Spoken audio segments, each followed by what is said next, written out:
I never thought I'd say this, but my mother stole my boyfriend. And the worst part? She was still married to my dad when it happened. My family always looked normal from the outside. My dad was calm, responsible, the kind of man who always fixed things around the house without being asked. He worked long hours, but never missed a birthday or dinner at home. My mom? She was loud, dramatic, and loved attention, especially male attention. Looking back now, I realize she was never happy unless she was the center of everything. Growing up, she controlled my every move, how I dressed, who I hung out with, even what I posted online. She said it was because she loved me and wanted the best for me, but it never felt like love.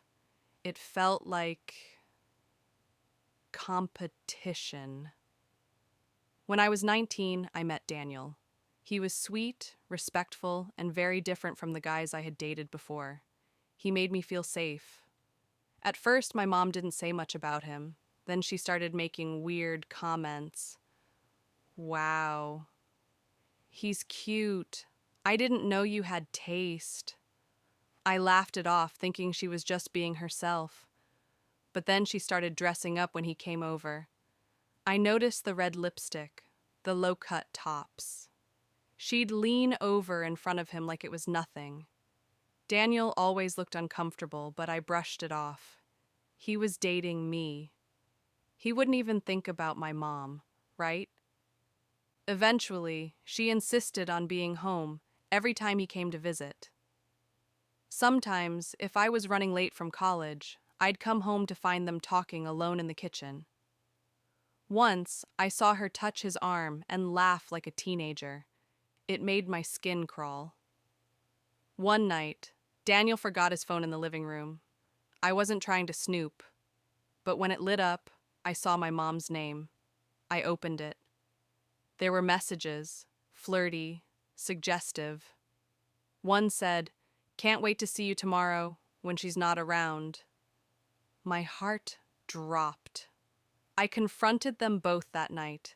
Daniel denied everything. My mom laughed in my face.